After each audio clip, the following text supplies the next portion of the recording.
हम देखेंगे e invoice in Tally Prime. Tally Prime का नया रिलीज लॉन्च हो रहा है 1.1 on the tentative date of 28 December. जैसे कि आप जानते हैं कि गवर्नमेंट की तरफ से ऑलरेडी नोटिफिकेशन आ चुका है कि 1 जनवरी से जिनका भी turnover of the any of the last 3 financial years 100 crore के ऊपर है तो उनको ई इनवॉइस जनरेट करना कंपलसरी है, इट्स मैंडेटरी।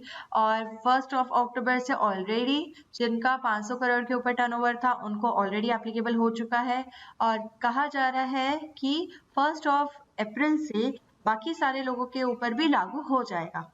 अभी तक इसकी गवर्नमेंट की तरफ से कोई नोटिस नहीं आई है, बट ये टेंटेटिव डेट है कि 1 अप्रैल से सारे ऑल अदर बिजनेस ट्रेडर्स को इनवॉइस जनरेट करना कंपलसरी होगा। सो फर्स्ट हम एक शॉर्ट ग्लांस ले लेंगे क्या क्या इंपॉर्टेंट पॉइंट्स है, उसके बाद में हम टैली प्राइम के अंदर कैसे इसमें जनरेट करना है उसके बारे में देखेंगे। सबसे पहले मैं बताना चाहूंगी कि जो भी आपकी ई इनवॉइसेस है वो B2B, B2G, any of the credit note, debit note, जिससे भी आप अपनी सेल बढ़ा रहे हैं या दिखा रहे हैं उसके ऊपर ई इनवॉइस जनरेट करना कंपलसरी है। आपको B2C इनवॉइसेस के ऊपर जनरेट नहीं करना है, सिर्फ B2B और B2G के ऊपर आपके ई इनवॉइस जनरेट होंगे, यानी कंपलसरी है। B2C एक्सेप्शन में है, उसके ऊपर आपको जनरेट नहीं करना है। जो भी आपके GSTR 1 में कोई भी एंट्री आ रही है एज अ सेल्स, उसके ऊपर आपको ई इनवॉइस जनरेट करना होगा। ओके, जो आपका ईवे बिल है वो विदाउट IRN नंबर, यानी जब भी आप कोई इनवॉइस IRP पोर्टल पे डालते हैं वहां से आपको एक IRN नंबर और QR कोड मिलता है, ठीक है। Without printing QR code on your invoice, वो एक लीगल डॉक्यूमेंट नहीं माना जाएगा, यानी कि कंपलसरी है कि आपकी ई इनवॉइस के ऊपर QR कोड प्रिंट होना चाहिए, उसके बिना वो एक लीगल डॉक्यूमेंट नहीं है। और विदाउट ई इनवॉइस के ईवे बिल जनरेट नहीं हो सकता है। सिर्फ जो चालान होते हैं जिसके ऊपर आप माल भेजना है उसके ऊपर आप उन केसेस में ईवे बिल डायरेक्ट जनरेट कर सकते हैं। बाकी जितने भी सेल इनवॉइसेस है उनके ऊपर फर्स्ट आपको ई इनवॉइस जनरेट करना होगा, उसके बाद यानी कि IRN नंबर जनरेट करना होगा, उसके बाद में आप ईवे बिल जनरेट कर पाएंगे। और कोई भी आप ई इनवॉइस जनरेट कर लेते हैं और आपको इसमें कोई गलती पता चलती है या जो भी मिस्टेक की है तो उसके आपको जनरेट करने के दूसरे दिन के रात के 12 बजे तक आपके पास में ऑप्शन है उसे कैंसिल करने का। बट अगर 12 बजे के बाद में अगर सेकेंड डे आपको थर्ड डे आपको पता चलता है वो टाइम पीरियड ओवर हो चुका है और आपको कोई उसमें गलती वगैरह पता चलती है तो आप उसको पोर्टल से कैंसिल नहीं कर सकते हैं। आपको उसके अगेंस्ट एक क्रेडिट नोट इश्यू करना होगा और उसे फिर IRP पोर्टल पे अपलोड करना होगा ताकि उसका इफेक्ट नलिफाई हो सके। ओके, अगर आप टैली प्राइम में part A part B e way bill का दोनों फिलअप रखेंगे तो आपके पास में ऑप्शन होती है कि ई इनवॉइस के साथ में आप ईवे बिल भी टैली प्राइम से ही जनरेट कर सकते। ओके, तो चलिए टैली प्राइम का प्रैक्टिकल देखते हैं। सबसे पहले हम देखेंगे कि आपको टैली को एज अ GSP कैसे रजिस्टर करना है आपके पोर्टल में, उसके यूजर्स हैं वो कैसे क्रिएट करने हैं। उसके बाद में टैली सॉफ्टवेयर में जो वन टाइम कॉन्फ़िगरेशन होता है F12 पे जाके वो क्या सेटिंग्स करनी है। साथ में सिंगल इनवॉइस, बल्क इनवॉइस कैसे आप जनरेट कर सकते हैं टैली प्राइम में। जनरेट होने के बाद में अगर आपको कोई गलती पता चलती है तो कैंसिल कैसे करना है। IRN इन्फो लेनी है तो कैसे देखेंगे। कुछ इनवॉइस बनाने के बाद में आपको पता चलता है कि इसमें कोई चेंजेस हुए हैं वो कैसे ट्रैक करेंगे। और जो ई इनवॉइस का रजिस्टर है टैली प्राइम में उसके बारे में चलिए आइए शुरू करते हैं। सबसे पहले आपको ई इनवॉइस के पोर्टल पे जाकर खुद को GSP टैली के लिए रजिस्टर करना होगा, यानी कि आप सबसे पहले ई इनवॉइस के पोर्टल पे लॉगिन करेंगे। आपका जो यूजर नेम और पासवर्ड है प्लस जो कैप्चा आता है आपके सामने उसको आप फिलअप करके लॉगिन करेंगे। ये एक ई इनवॉइस का पोर्टल है, ठीक है। ई इनवॉइस पोर्टल पे लॉगिन करने के बाद में लेफ्ट साइड पैनल में आप देख सकते हैं आपको API रजिस्ट्रेशन नाम दिखाई दे रहा है, ठीक है। आपको API रजिस्ट्रेशन पे क्लिक करना है, यानी कि आप खुद को फॉर API रजिस्टर कर रहे हैं और इसके अंदर आपको ऑप्शन मिलती है यूजर क्रेडेंशियल्स में क्रिएट API यूजर। ये API यूजर वो होगा जो कि टैली प्राइम में जिसको ऑथेंटिसिटी होगी क्रिएट करने की ई इनवॉइसेस। ठीक है, जब आप क्रिएट पे क्लिक करते हैं, क्रिएट यूजर, तो आपको एक OTP वेरीफाई करना पड़ता है और उसके बाद में आपको पूछता है do you wish to register your GST for API interface. तो यहाँ पे आपके पास में 4 ऑप्शंस अवेलेबल रहती है। ठीक है, डायरेक्टली GST नंबर आपने डायरेक्ट अपलोड करना है, थ्रू GSP करना है, थ्रू कोई ERP करना है, थ्रू क्लाइंट ID और अदर। सो आपको जो यहाँ पे चूज करना है वो है थ्रू GSP। ठीक है, यानी GST सुविधा प्रोवाइडर GSP वो है आपका टैली सॉल्यूशंस प्राइवेट लिमिटेड। सो आपको टैली को एज अ GSP चॉइस करना है। सो आपने यहाँ पे जब ऑप्शन ये पूछेगा तो आपने इसमें सेकंड वाले पे क्लिक करना है, यहाँ पे सिलेक्ट योर GSP में टैली इंडिया प्राइवेट लिमिटेड पे क्लिक करना है। ठीक है, आप जब टैली इंडिया प्राइवेट लिमिटेड पे क्लिक कर लेंगे वो आपको पूछेगा यूजर नेम और पासवर्ड। ये नया यूजर बनेगा जो कि टैली में जब ई इनवॉइस जनरेट होगा तो वो पूछेगा वहां पे यूजर नेम और पासवर्ड बताइए। तो ये डिटेल्स आपको वहां पे फिल करनी है, ये आपको ऑथेंटिसिटी उसको देनी है जो कि ई इनवॉइस जनरेट करेगा। अब हम जनरेट करके देखते हैं।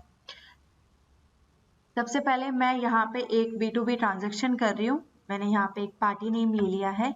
ठीक है जी, अब हम एक आइटम सिलेक्ट कर लेते हैं। ये B2B इनवॉइस है, सो ये IRN पे हम जनरेट करके देखेंगे। यहाँ पे हम गोडाउन क्वांटिटी रेट और अमाउंट मैं यहाँ पे मेंशन कर देती हूँ।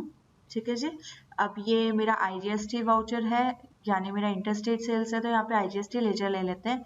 अब आप नीचे देख सकते हैं आपके पास में ऑप्शन है प्रोवाइड ई इनवॉइस डिटेल्स। ठीक है, आपके पास में ये ऑप्शन ऑटो पॉपुलेट हो जाएगा। इसके बाद में आपके पास में bill to place and ship to place, यानी आपको यहाँ पे ये प्लेस फिलअप करने हैं कि बिल कहाँ पर हो रहा है और शिप कहाँ पर हो रहा है। ठीक है जी, अगर ये मेरे फिलहाल सिनेरियो में ये दोनों सेम है, मैं सेम लिख रही हूँ। अगर ये आपके अलग होते हैं, जैसे कि अगर मैं बिल कर रही हूँ टैली को और माल में अगर भेज रही हूँ महाराष्ट्र, तो यहाँ पे ये दोनों चीजें डिफरेंट हो जाएगी। ठीक है, आप इसको सेम भी लिख सकते हैं, यानी जो आपका सिनेरियो है उस हिसाब से आप यहाँ पर वैल्यूज डालेंगे, bill to and ship to. Okay, अब हम जैसे ही मैं बिल सेव करती हूँ ये मुझे पूछता है do you want to generate e invoice, यानी ये ऑप्शन आपके पास में तुरंत आ जाता है। सबसे मेन चीज है आपके पास में इंटरनेट होना जरूरी है। ठीक है, यहाँ पे देखिए मुझे वही यूजर नेम पासवर्ड पूछ रहा है जो मैंने जनरेट किया था ई इनवॉइस के पोर्टल पे। ठीक है, आपने वही यूजर नेम पासवर्ड डालना है। ये यूजर नेम और पासवर्ड आप एक बार डालते हैं, ये आपके टैली प्राइम में 6 आवर्स तक एक्टिवेट रहेगा, यानी कि ये आपको दोबारा बार बार एवरी एंट्री के लिए नहीं पूछेगा, आपने वन टाइम डालना है। बट अगर आप टैली बीच में बंद करके चालू करते हैं या आपका पीसी रीस्टार्ट हो जाता है, इन सिनेरियोज में आपको दोबारा लॉग इन करना होगा। जो आपका लॉगिन इन्फॉर्मेशन रहेगा वो लास्ट 6 आवर्स तक रहेगा। 6 घंटे बाद में आपने दोबारा लॉगिन करना होगा। जब भी आप इनवॉइस जनरेट करेंगे तब वो आपसे ये पूछेगा कि आपका यूजर नेम और पासवर्ड क्या है। ठीक है, तो जो आपने वहां पे GST पोर्टल पे जनरेट किया था वो यूजर नेम आप यहाँ पे लिख देंगे और पासवर्ड डाल देंगे।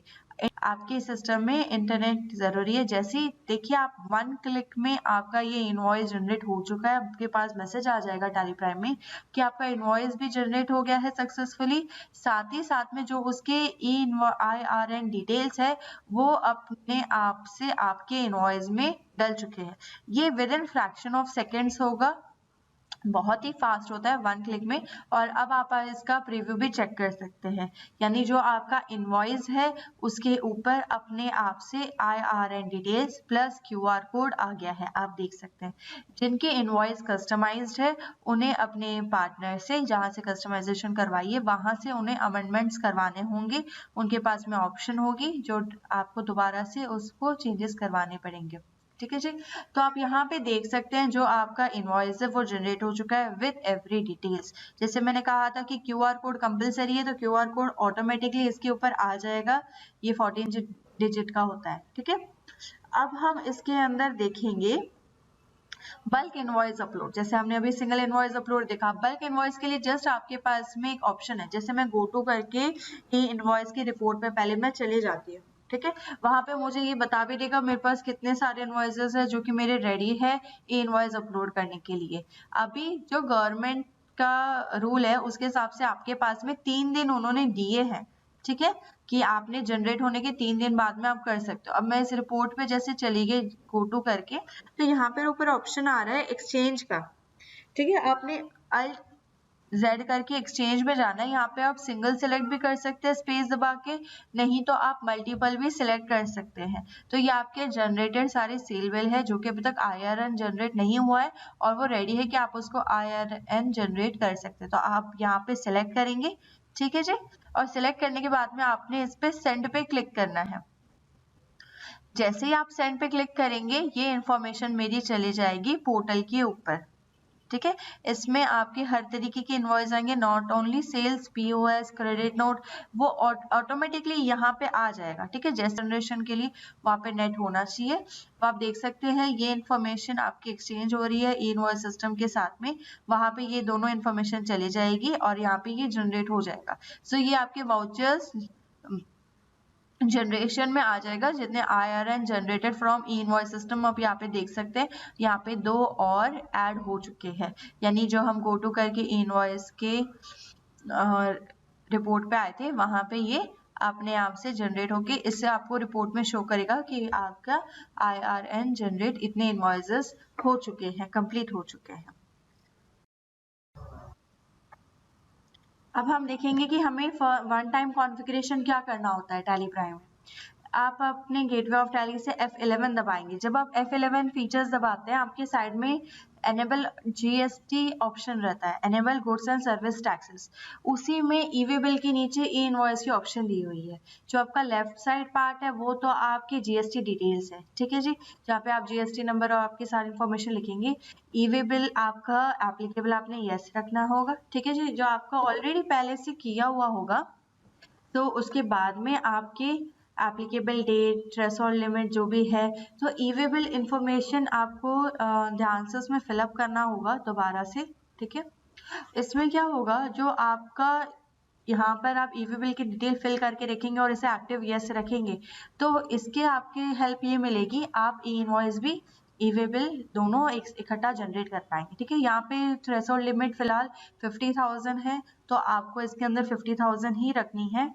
ये एप्लीकेबल इंटरेस्ट रेट जो भी आपकी इन्फॉर्मेशन पहले से भरी हुई है वो रखनी है। अब इसमें सबसे मेन जो नया फीचर ऐड हुआ है वो ये नीचे वाला है, गुड्स शिप्ड फ्रॉम। ठीक है, ये आपको फिलहाल यहाँ पे प्राइमरी रखना है, यानी कि अगर आपका कंपनी डिटेल वही है शिपिंग का जो आपने कंपनी क्रिएशन में डाल रखा है तो आपने प्राइमरी ही चूज करना है। उसके बाद में ई इनवॉइस एप्लीकेबल, इसको आपने यस करना है। अभी जिनका नहीं 500 करोड़ के ऊपर जिनका टर्नओवर है उनका तो 1 अक्टूबर से ऑलरेडी एप्लीकेबल है। आपने अगर आपका 100 करोड़ के ऊपर टर्नओवर है तो आपने यहाँ पे 1 जनवरी 2021 लिखना होगा। ठीक है, बिल फ्रॉम प्लेस, आपका बिल कौन सी प्लेस से बन रहा है वो आप यहाँ पे बाय डिफॉल्ट डाल सकते हैं। अगर आप नहीं डालते तो आपने वहाँ पे एंट्री में एवरी टाइम टाइप करना होगा, नहीं तो वो यहाँ से ऑटोफिल हो जाएगा। ठीक है, अभी गवर्नमेंट ने जो ऑप्शन दिया है वो दिया है कि ई इनवॉइस का जो आप इनवॉइस जनरेट कर ले उसके 3 दिन के अंदर आप उसको पोर्टल पे डाल सकते हैं। अभी तक तो 3 दिन है, बाद में ये फ्यूचर में जाके चेंज हो सकता है, तो आपने फ्यूचर में इसको जाके जितना डेज रहेगा वो आपने यहाँ पे इसको अल्टर कर देना है। अभी स्टार्टिंग में आपको यहाँ पे 3 डेज डालने हैं, 3 days including the day of invoice generation. ठीक है जी, और यहाँ पे आपके पास में ऑप्शन होता है कि ई-वे बिल डिटेल्स आपने ई इनवॉइस में डालनी है कि नहीं डालनी है, साथ में जनरेट करना है कि नहीं करना है। सो आपके पास में यहाँ पे ऑप्शन होगी, आप पहले यहाँ पे यस रखेंगे कि आपकी ई-वे बिल की डिटेल भी साथ में ई इनवॉइस के साथ में वो भी जनरेट हो जाएगा। ठीक है, ये जो ऑप्शन हमने यस किया है ये हमने कंपनी फीचर्स F11 प्रेस करके इसे एनेबल कर दिया है। अब जो नेक्स्ट ऑप्शन होती है हमारे पास में इसके सेटिंग्स की, वो होती है सेल्स के कॉन्फ़िगरेशन में, यानी कि हम वाउचर्स ओपन कर लेंगे। इसके अंदर जो भी आपके पास में सेल्स वाउचर टाइप है, एक तो आपने सेल्स बना रखा होगा या उसके और भी कोई वाउचर टाइप्स उसके अंदर बना रखे होंगे, तो उसके F12 में आप कॉन्फ़िगरेशन कर सकते हैं। यहाँ पर आप देख सकते हैं आपके पास में ऑप्शंस रहती है। सबसे पहले ऑप्शन है कि सेंड ई invoice details after saving voucher. Okay, इसका मतलब है कि जैसे आप बिल सेव करेंगे तब वो आपको एक पॉपअप बॉक्स आएगा, वो मैसेज आपको पूछेगा कि do you want to generate e way bill, yes और नो। यानी कि एज सून एज जैसे ही आप बिल सेव करेंगे वो आपको पूछना चाहिए कि ई इनवॉइस जनरेट वो करे कि ना करे। ओके, उस ऑप्शन अगर आप इसे यस रखते हैं तो वो आपको इमीडिएटली सेविंग पे ही आपको पूछ लेगा। अगर आप इसे नो रखेंगे तो वो आप इनवॉइस सेव कर सकते हैं, हाँ आपको वो ऑटो पॉपुलेट नहीं होगा एज सुन एज जनरेट होता है। इसके बाद में आपको मेन चीज ध्यान रखनी है कि ये आपका जो जनरेशन होगा वो 3 चीजों पे होगा। एक तो ये यस रहेगा तो ऑटो पॉपुलेट हो जाएगा। सेकंड, आपके जिस मशीन से आप ई इनवॉइस जनरेट कर रहे हैं वहाँ पे इंटरनेट चालू होना जरूरी है और एक वैलिड टीएसएस का रहना जरूरी है। ओके, आपका यानी कि जो टीएसएस है वो एक्सपायर्ड नहीं रहना चाहिए। सो यहाँ पे फर्स्ट हमने ऑप्शन देखी है कि ऑटो जो एज सुन एज जैसे आप ई विल सेव कर ई इनवॉइस सेव करेंगे वो पूछेगा। अब हम एक सिंपल सी B2B ट्रांजेक्शंस करते हैं और उसमें हम इसके बारे में देखते हैं कि हमारे पास में क्या क्या ऑप्शंस हम यस कर सकते हैं। ठीक है, यहाँ पे मैं एक पार्टी ले रही हूँ, इसे हम ये B2B ट्रांजेक्शन होगा मेरा। ओके, तो जब मैं ये पार्टी ले रही हूँ ये मुझे पूछ रहा है भाई एड्रेस टाइप एंड कि हमारा इसका प्राइमरी ही ले लेते हैं कि हम कर्नाटका में सेल कर रहे हैं, तो ये मेरा CGST मतलब लोकल सेल रहेगी। यहाँ पे हम एक कॉमन सेल लेजर चूज कर लेते हैं। अब यहाँ पे जो मैं आइटम सिलेक्ट कर रही हूँ, ठीक है, अब यहाँ पे मैं चाहे 1 क्वांटिटी लूँ यानी कि मैं कितनी भी लेस अमाउंट वगैरह डालूँ। जैसे हमने यहाँ पे सिर्फ 10 क्वांटिटी ली है और जो मेरा इनवॉइस अमाउंट हो रहा है वो है 500, यानी मेरे गुड्स की वैल्यू 500 है। बट ये B2B ट्रांजेक्शन है, सो ई इनवॉइस इसके लिए हमें जनरेट करना होगा। अब यहाँ पे मैं टैक्स लगा लेते हैं हम लोग, GST हो गया और ये IGST। यहाँ पे देखिए आपके पास में ऑप्शन है प्रोवाइड ई इनवॉइस, इसे यस किया। अब यहाँ पे मैं लिख रही हूँ bill to place and ship to place.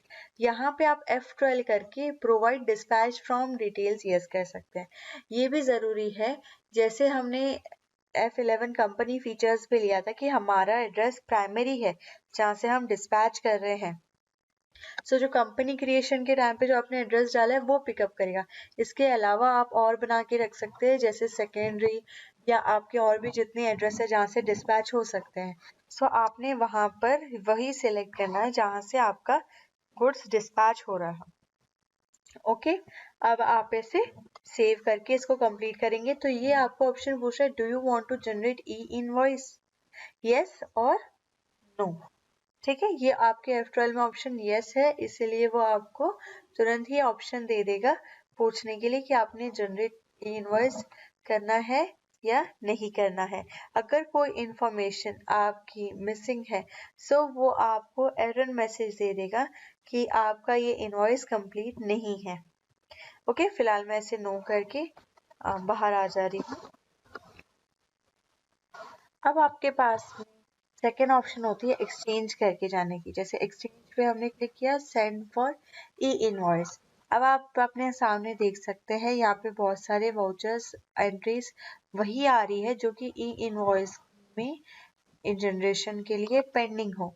यहाँ पे हम मल्टीपल सेलेक्ट कर सकते हैं और सेंड पे क्लिक करते ही वो आपके ई इनवॉइस के पोर्टल पे IRP पोर्टल पे जनरेट ई इनवॉइस जनरेट होने के लिए चला जाएगा। सेकेंड ऑप्शन जो टैली ने दिया है वो है ऑफलाइन एक्सपोर्ट। ऑफलाइन एक्सपोर्ट क्या करेगा, उसे जेसन फाइल में एक्सपोर्ट कर देगा। ये एक आप लोकली इसे एक्सपोर्ट करके रख सकते हैं। जैसे कि सिनेरियो होता है कि आप इसे वैलिडेट करने के लिए अपने ओनर को देना चाहते हैं या आप अपने CA पर्सन को देना चाहते हैं या अपने टैक्स कंसल्टेंट को देना चाहते हैं जो कि ई इनवॉइस जनरेट करेगा, या एनी अदर सॉफ्टवेयर से आप जनरेट करना चाह रहे हैं। यानी कि आपने सिर्फ टैली में से जितने इनवॉइसेस है जो ऑथेंटिकेटेड पर्सन है उसको आप इनवॉइस देना चाहते हैं for the purpose of raising E invoice. For the generating IRN। सो आपको ये जो एक्सपोर्ट मिलेगा, ऑफलाइन एक्सपोर्ट, वो जेसन फॉर्मेट में मिलेगा। ओके, इसमें आप देख सकते हैं कि सामने जो ट्रांजेक्शन्स आ रहे हैं उसमें सेल्स भी है, POS भी है, रिसिप्ट है, जर्नल है। बहुत सारे कंपनीज में ऐसा रहता है कि आप जर्नल के थ्रू भी सेल्स एंट्री रिकॉर्ड करते हैं, या आप रिसिप्ट के रिसिप्ट वाउचर का यूज करके भी सेल ट्रांजेक्शन आप सेल एंट्री पास ऑन कर सकते हैं। सो यहाँ पे हर एक तरीके का वाउचर या एंट्री आ जाएगी, चाहे से वो POS हो या आपका क्रेडिट नोट हो या जर्नल हो, जिससे भी आप अपनी सेल एंट्री कर रहे हैं। लेकिन जो आपका QR कोड प्रिंट होगा वो होगा सिर्फ सेल्स वाउचर टाइप पे। ओके, IRN नंबर प्लस जो QR कोड होता है वो उसी पे होगा। जैसे कि मैं आपको एक बिल बना के दिखाती हूँ। इसमें एक और ऑप्शन देखेंगे हम ईवी बिल की। सपोज ये मैं आप एक बिल जनरेट कर रही हूँ, ठीक है। हमने एक पार्टी का नेम ले लिया है अभी तक और एक कॉमन लेजर ले लिया है। ये हम इसकी इन्वेंट्री इंफॉर्मेशन भी डाल देते हैं और ये हमारा है फिलहाल 80,000। ओके, तो ये हमारा 50,000 के ऊपर है। मैं आपको स्पेशली इसलिए बता रही हूँ क्योंकि ईवी बिल की जो थ्रेशोल्ड लिमिट है वो 50,000 है। अब यहाँ पे हमने लोकल टैक्स लगा लिया है हमारा CGST SGST, और हमारा जो बिल बन चुका है वो बन चुका है 94,400 का। ओके, सो अब हम इसको वाउचर को कंप्लीट करते हैं। अब यहाँ पे ऑप्शन आएगा प्रोवाइड GST और ईवी बिल और invoice detail. Provide GST, EV bill details और ई इनवॉइस डिटेल्स, यानी कि अब इसके अंदर आप दोनों इंफॉर्मेशन भर सकते हैं। जो ईवी बिल का part A and part B है, यानी कि यहाँ पे जितनी भी डिस्पैच डिटेल्स है, कंसाइनी की डिटेल्स प्लस ट्रांसपोर्टर की डिटेल्स, अब आप यहाँ पे सारी इंफॉर्मेशन फिलअप कर देंगी। तो जब आप इसे सेव करेंगे तो उस साथ ही साथ में आपको ई इनवॉइस नंबर भी जनरेट कर देगा। अगर आपका पार्ट फिल है सो टैली उसके साथ ई इनवॉइस के साथ में ईवी बिल टैली प्राइम में ही जनरेट कर देगा, और ईवी बिल नंबर जो फर्स्ट फिल है वहाँ पे अपने आप से वो इंफॉर्मेशन फिलअप कर देगा। ओके, सो यहाँ पे देख सकते हैं, यहाँ पे जो आपका पार्ट B ऑप्शन होता है ट्रांसपोर्टर ID वगैरह वगैरह, अब इसने ईवी बिल के बाद में नेक्स्ट ऑप्शन ये पूछ रहा है जो आपकी ई इनवॉइस की डिटेल्स है। ठीक है, सो हमने सपोज ईवी बिल डाल दिया, ई इनवॉइस डिटेल्स डाल दिया और हम इससे सेव कर रहे हैं। देखिए अभी हमने ईवी बिल के अंदर सारी इन्फॉर्मेशन डाली नहीं है, सो वो हमें मैसेज देके बता रहा है कि आपका HSN मिसिंग है या आपने ये मिस्टेक की हुई है। वो वैलिडेट भी करेगा ऑनलाइन कि आपने सारी इन्फॉर्मेशन भरी हुई है, वो सब चीज़ें करेक्ट है या नहीं है। ओके, अगर आप सब चीज़ फिलअप रखते हैं सो ये लास्ट में आपको ऑप्शन पूछेगा do you want to generate e invoice and e way bill. So on the one click दोनों चीज़ें जनरेट होके आपके इनवॉइस में लोड हो जाएगी। अब और अगर इसमें कोई चीज़ मिसिंग है सो यहाँ पे ये एरर आ जाएगा कि मैंडेटरी इंफॉर्मेशन ई इनवॉइस के लिए सारी चीज़ें नहीं फिल्ड अप है। ओके, अब हम देखेंगे how to cancel E invoice. इसके लिए सबसे पहले आपको गो टू पे ई इनवॉइस से आप उस पे जा सकते हैं। ठीक है, आपने ई इनवॉइस टाइप किया, आप डायरेक्टली ई इनवॉइस के रिपोर्टिंग पे आ जाएंगे। अब यहाँ पर आपको मेंशन हो रहा है कि IRN generated from E invoice system, आपके सिस्टम से 2 वाउचर्स का ई इनवॉइस जनरेट हुआ है।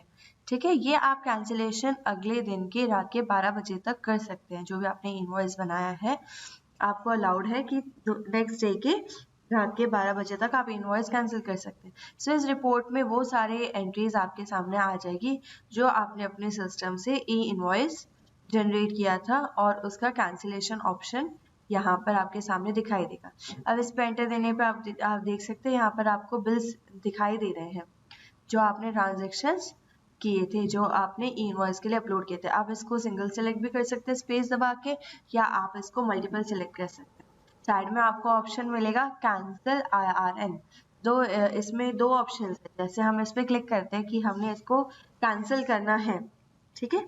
जब आप इसको कैंसिल पे क्लिक करोगे तो ये आपको दो ऑप्शंस पूछेगा कि आपने सिर्फ इसे मार्क एज कैंसिल करना है, यानी आप इसे बाद में चेक करेंगे, ओके, या आपने डायरेक्टली अभी के अभी कैंसिलेशन के लिए इसे भेजना है। जब आप मार्क एज कैंसिल कर देते हैं तो वो आपको अनदर रिपोर्ट में बाहर दिखा देगा, जहाँ पर आप मल्टीपल एक साथ में कर सकते हैं। आप इसे दोबारा रीचेक करना चाहें, अगर आप अपडेट कैंसिलेशन पे क्लिक करते हैं, यानी कि आप अपने ई इनवॉइस के ट्रांजैक्शन को पोर्टल पे भेजना चाह रहे हैं, ठीक है, तो ये सारी इंफॉर्मेशन जो आप कैंसिल करेंगे ये आपके पोर्टल पे चली जाएगी for the cancellation of E invoice. सबसे पहले मैं इस एंट्री को मैं मार्क एज कैंसिल कर देती हूँ। जब मैं इसे मार्क एज कैंसिल करती हूँ, हम एक बार एस्केप देके बाहर आके देखते हैं। यहाँ पे देख सकते हैं मार्क्ड एज IRN कैंसिल, इस रिपोर्ट में ये वाली अब एंट्री आ चुकी है, यानी कि आप इसे चेकिंग वगैरह करने के लिए रख सकते हैं। आपने इसे एक बार साइड में रख दिया कि ये मैंने बाद में चेक करना है। अब हम जो एक अपडेट कैंसिलेशन इसमें करते हैं, अब ये जो मेरा IRN जनरेटेड इनवॉइस है इसको हम सिलेक्ट करेंगे एंड साइड में बटन पे क्लिक करेंगे कैंसिल IRN। अब इसमें हम करेंगे अपडेट कैंसिलेशन। जैसे हम क्लिक करते हैं ये हमें रीजन पूछेगा भाई किस रीजन से आप इसे कैंसिल करें। द सेम रीजन आपके पोर्टल पे जाके अपलोड होगा कि ये डेटा एंट्री मिस्टेक है, या आपसे डुप्लीकेट इनवॉइस सेंड हो गया था, या आपने कोई बिल में चेंजेस करने हैं। जो भी आपका रीजन होता है, जिस रीजन से आप इसे कैंसिल कर रहे हैं वो आप इसमें सिलेक्ट कर लेंगे और रिमार्क्स में उसके बारे में आप टाइप कर देंगे। ये इनवॉइस अब हमारा, ये जो भी आप डिटेल्स भरेंगे ये डिटेल्स आपके IRP पोर्टल पे जाके अपडेट होगी। अब इसे हम एक्सेप्ट कर लेते हैं। अब हमें ये इनवॉइस पोर्टल पे सेंड करना है। आपने यहाँ पे इंफॉर्मेशन डाल दी, अपने अपने सिस्टम से कैंसिल कर दिया। आप देख सकते हैं यहाँ पे आ रहा है पेंडिंग फॉर कैंसिलेशन, यानी कि ये आपका इनवॉइस आपने कैंसिल कर दिया, आपने ई इनवॉइस पोर्टल पे भेजना है, तो एक्सचेंज में जाके सेंड ई इनवॉइस। अब इस रिपोर्ट में आप देख सकते हैं कि आपके कैंसिलेशन के जितने भी है वो आ जाएंगे। आपने सेंड पे क्लिक करना है। जैसे आप सेंड पे क्लिक करते हैं तो ये आपके पास में सेम ऑप्शन आ जाती है। अगर आपने बहुत टाइम हो गया है और आपने इसे लॉगिन नहीं है तो वो आपको लॉगिन के लिए दोबारा से पूछेगा। आपके जो भी लॉगिन डिटेल्स है वो आप डालेंगे और अब देख सकते हैं कि ये इनवॉइस आपका पोर्टल पे अपलोड हो चुका है, यानी कि अब ये वहां से भी कैंसिल किया जा चुका है। ये था cancellation of E invoice. Cancellation of E invoice report से ही जाकर होगा। आपको गो टू से आप उसके ऊपर नेविगेट कर सकते हैं और आपकी रिपोर्ट में आप देख सकते हैं यहाँ पे आ रहा है cancelled from E invoice system. कौन सा आपने कैंसिल किया था वो भी आपको दिखाई देगा। अब हम देखेंगे कि IRN इन्फो आप किसी इनवॉइस में कैसे लेंगे, यानी कि सपोज ऐसे सिचुएशंस हो सकते हैं कि जो आप इनवॉइस जनरेट कर रहे हैं वो आप अपने सिस्टम से नहीं कर रहे हैं, आप उसे ऑफलाइन एक्सपोर्ट करके अपनी CA को या अपने टैक्स कंसल्टेंट को या अपने ओनर को या जो भी उसका ऑथराइज्ड पर्सन है, आप उस पर्सन को ऑथेंटिकेट करने के लिए दे रहे हैं ताकि वो अपने सिस्टम से जाकर उसको ई इनवॉइस जनरेट करेगा। ओके, उसके डिटेल्स आप कैसे टैली प्राइम में अपडेट कर सकते हैं वो हम देखते हैं। जैसे कि हम फिर से अल्ट जी दबा के गो टू फीचर करके इनवॉइस रिपोर्ट पे आ रहे हैं। अब इसके अंदर जो भी आपने ऑफलाइन एक्सपोर्ट किया था, जैसे आप एक्सचेंज में जाके ऑफलाइन जो एक्सपोर्ट करते हैं तो वो यहाँ पे आ जाता है एक्सपोर्टेड फॉर जनरेशन। ओके, यहाँ पे वो आपको सारे इनवॉइसेस दिख जाएंगे जो आपने एक्सपोर्ट किए थे। आपने इसे सिलेक्ट करना है, साइड में बटन है गेट IRN इन्फो। आप जब इस पे क्लिक करके यस करेंगे तो ये आपका इंफॉर्मेशन जो यूजर नेम पासवर्ड दोबारा पूछ लेगा अगर लॉगिन नहीं है तो 6 आवर्स हो चुके हैं तो। इसमें जब आप इंफॉर्मेशन डाल देते हो, आप यूजर पासवर्ड डाल देते हो, वो जो डेटा है IRN इन नंबर का वो फेच करता है पोर्टल से और यहाँ पे लिख के आ रहा है कि सक्सेसफुली हो चुका है। और अब आप रिपोर्ट देखोगे तो वो आपकी जो एंट्री थी वो IRN generated from E invoice system में ही आ गया, यानी कि आपने जैसे टैली से ही किया हो। तो सारी इंफॉर्मेशन पोर्टल से लेके ऑटोमेटिकली इनवॉइस के अंदर वो अपडेट कर देगा। अगर आप ऑफलाइन किसी और सिस्टम से एक्सपोर्ट कर रहे हैं, आपने यहाँ पे इनवॉइस ट्रांजैक्शन एंट्री की हुई है, तो आपके IRP पोर्टल पे इस इनवॉइस की डिटेल्स तो है ही, तो यहाँ पे आपने सिर्फ सिलेक्ट करके गेट IRN इन्फो पे क्लिक करना है और आप देख सकते हैं इसके अंदर IRN डिटेल्स, एक्नॉलेजमेंट नंबर, सारी इन्फॉर्मेशन अपने आप अपडेट हो चुकी है। अब आप इसका प्रिंट आउट लेके अपने कस्टमर को दे सकते हैं। इस पे QR code plus IRN number अपने आप से आ जाएंगे। ओके, ये पोर्टल से लिंक किया हुआ है कि आप इंफॉर्मेशन ले सकते हैं। दो तरीके हैं ई इनवॉइस रिपोर्ट पे जाने के। एक तो आप गो टू करके ई इनवॉइस रिपोर्ट पे जा सकते हैं, ओके, ये सारी रिपोर्ट आपके सामने आ जाएगी। और सेकेंड ऑप्शन है कि गेटवे ऑफ टैली से GSTR रिपोर्ट्स में जाएंगे, उसके अंदर आपको यहाँ पे ई इनवॉइस रिपोर्ट मिल जाएगी।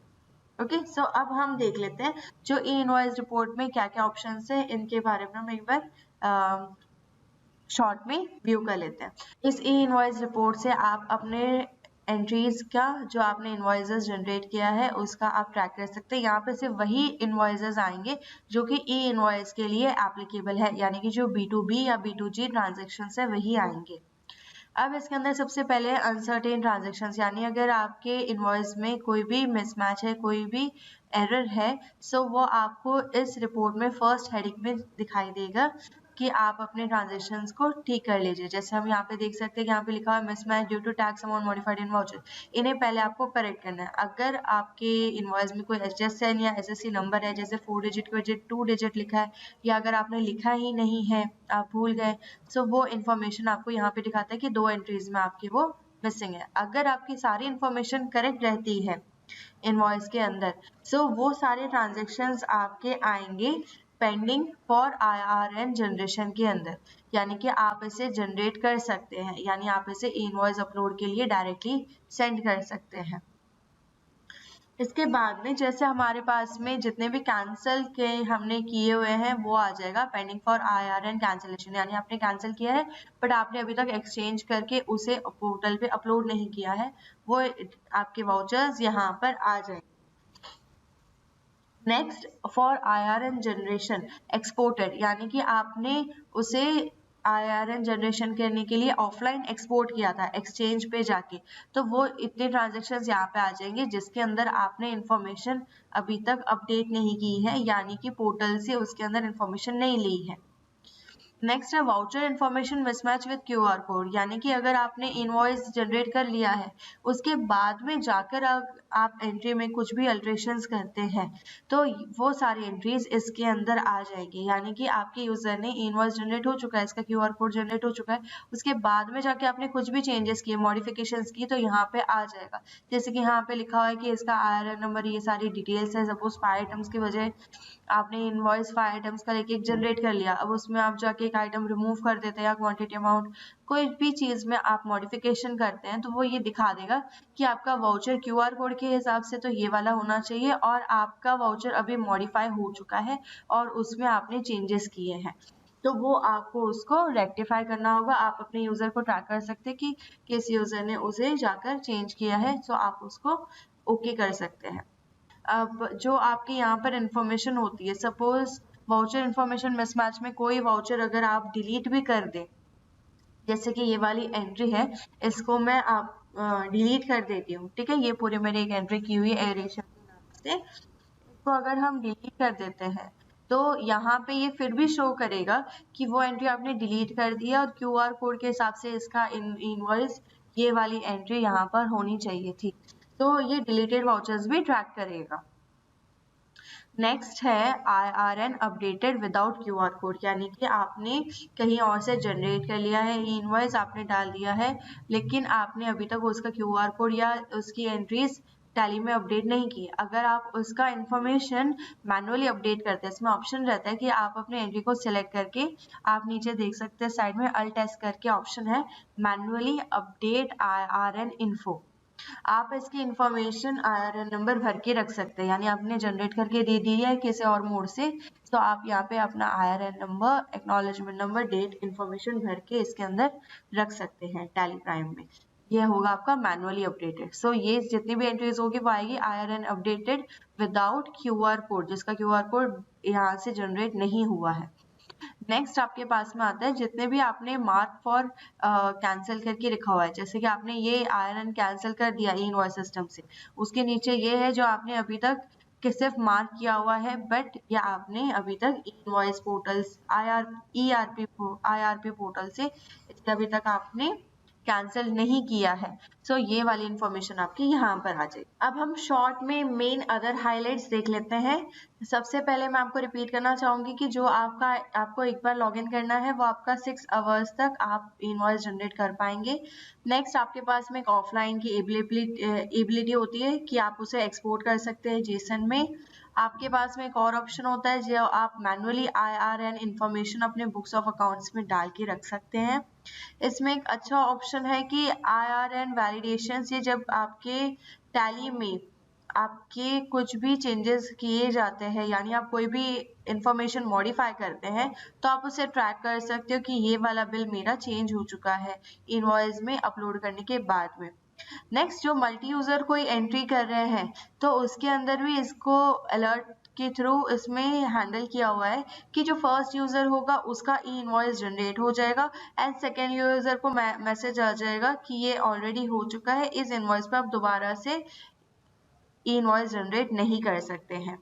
और सबसे बेस्ट ऑप्शन है कि आपके पास में जो सिंक्रोनाइजेशन की ऑप्शन होती है, यानी कि आप हेड ऑफिस में बैठे हैं और आपके अदर लोकेशन से इनवॉइस जनरेट हो रहा है, ठीक है, तो वो सारी invoice with QR code information यहाँ पर हेड ऑफिस में रिफ्लेक्ट हो जाएगी। सो अगर आपको मेरा वीडियो पसंद आए तो प्लीज़ लाइक करें और अपने सारे यूजर्स के साथ में इसे शेयर करें ताकि उन्हें भी इनके इनवॉइस के बारे में सारी इन्फॉर्मेशन मिल जाए, ताकि 1 जैन से पहले सभी के सब रेडी रहें कि उन्हें कैसे इनवॉइस जनरेट करना है, सबको हमने एजुकेट करना है। और प्लीज़ आप अपने कमेंट्स मेरे कमेंट बॉक्स सेक्शन में डालकर मुझे हेल्प कीजिए कि अगर हमने कुछ भी इम्प्रोवाइजेशन करनी है या आपकी क्या डिमांड है नेक्स्ट टॉपिक की। तो thank you, have a good day.